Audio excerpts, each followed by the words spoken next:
Turn up. America, America, America. Just need you to do better. That's just need you to do better. All the elected officials, governmental officials, any individual in a authority capacity, we need you to do better. We can go much farther together than we can go alone. What am I talking about, guys? Check this video out and tell me what you think in the comments.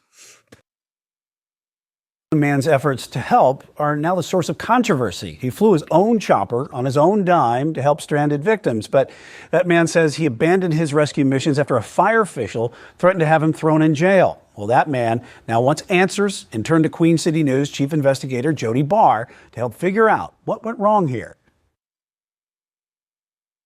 This is the original post that I was reading when I decided to go up and help. It's a long post, but she's saying that her kids and family and animals are trapped. No way out, no supplies, and the only way in or out is accessible by helicopter. Limited cell service and no water since Friday morning. I thought I have a helicopter and maybe I can help. Jordan Sidham piled food and water into his helicopter Saturday and headed up toward Banner Elk, the only way through a mountain gap in Lake Lure. This is the mountain valley that you would have to fly to get to Black Mountain, where we were escorting people out. This is a mountain range, and this is a mountain range. The only place to fly through with bad visibility, low cloud coverage, is Lake Lure. The cries for help from people stranded without food, water, or electricity hit social media soon after the flooding last Friday. But my parents are stuck there. Their address is Banner Elk. They are in the first condo. If you receive this, please give me a call back. Thank you. Sidham's phone started lighting up on Saturday with people begging for help. I mean, I could hear the desperation in her voice. This is multiple phone calls I've received like this, voicemails, text messages, and you could hear people desperate for help. Sidham and his son rescued 4 people on Saturday and spent the night in a nearby pilot's lounge, then decided to fly again Sunday morning. I spoke with my son, which is my co-pilot. I said, hey, do you want to go back out and try to help today? And his response was, there's so many messages, I don't think we can't not go help. Sidham and his son were headed up to Black Mountain. Flight tracking shows no flight restrictions in place Saturday or Sunday morning when Sidham flew through the Lake Lure Gap. But that was all about to change. The Sidham spotted an older couple waiting for help, then landed in what's left of their driveway. Hey, I want you to let me get in. You step out and go out. Help her in with her bag in the back. Get her strapped in. I'm going to take her down. You come back. I'll take him. I'll go back, and then I'll get you. Okay. I originally left my son, co-pilot, on the side of the mountain. It was kind of unstable, so I didn't want to put more weight in the helicopter to lift back off. So I left my son with the other victim, and I was just going to take one person down at the time. And you could hear me in the video talking through with the victims and with my son what we're going to do. 3 minutes away, Sidham spotted a group of rescuers just down the river. He landed and found someone in charge. Told him my background experience, law enforcement, firefighting, pilot. He immediately started helping with coordination. He gave me radio frequencies to coordinate with them on, set up a landing area for me to come back with the other victim. And in the middle of the whole conversation and then blocking the road off, I was greeted by the, at that time I didn't know, but Lake Lure fire chief or assistant chief maybe, and he shut down the whole operation. So at that point, I felt like the conversation wasn't going any further. And again, he asked me to leave, and I said, hey, I have no problem getting out of your area. If that's what you want us to do, we'll leave, no issue. At that point, I asked him, what was the reason I had to leave them there? And he said, again, you're interfering with my operation. I just need you to get out of the area. I said, sir, I don't know where you were trained at, but I know how my training is, and I'm not going to leave personnel behind. I'm going back to get my co-pilot. He said, if you turn around and go back up the mountain, you're going to be arrested. I said, well, sir, I'm going back to get my co-pilot. I don't know what to tell you. And he said, I'm letting you know. And at that point, he waved for 2 law enforcement officers to come over.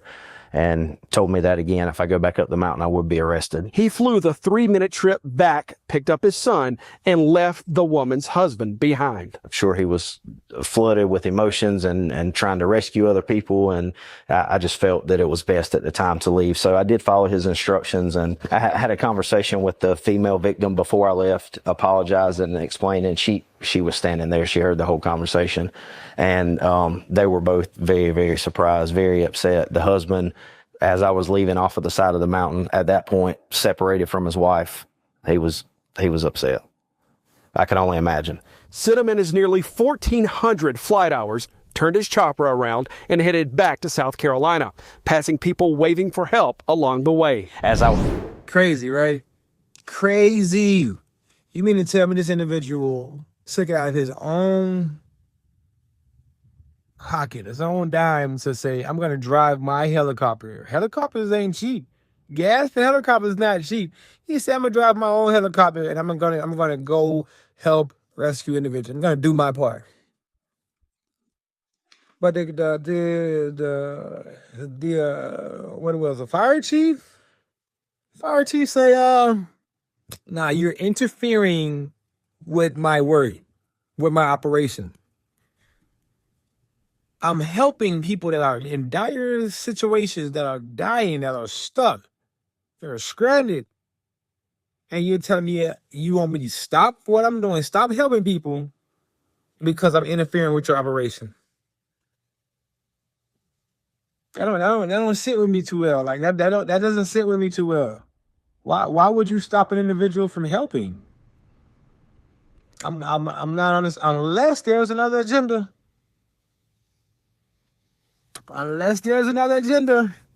I don't want to be the one to bust it out there, but I've never trusted any American crisis, because nothing in America happens on coincidence. Nothing in America happens by just natural occurrences. We have too much technology for anything to be happening to occur just naturally anymore. We have too much surveillance and observation and weather technology and all kind of technology for anything to be happening spontaneous. Remember those? I don't know if you guys remember. Remember that wildfire? That wildfire in Hawaii? Yeah. Coincidence, maybe? No. Natural occurrence? Right. And so for something's telling me this is just along those lines.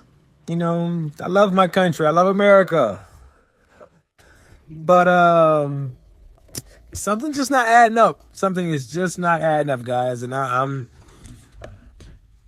just sending prayers and wishes and all the positivity and all the well wishes I can send out to the people that are affected, that were affected, and that are currently still affected by the aftermath of Hurricane Helen. And if you can help without getting in trouble, please do. It just don't sit with me, guys. So I just had to make a video on it. Let me know what you guys think. Maybe I'm just paranoid. Maybe I'm just, been through so much in my life where I don't have any trust for the governmental officials or the system of America anymore. But maybe that's just me, because I'm a black man in America and every day is just random. Again, like, subscribe. Let me know what you guys think in the comments below. Peace, love, and light. And hopefully we can get this thing under control. Come together. See ya.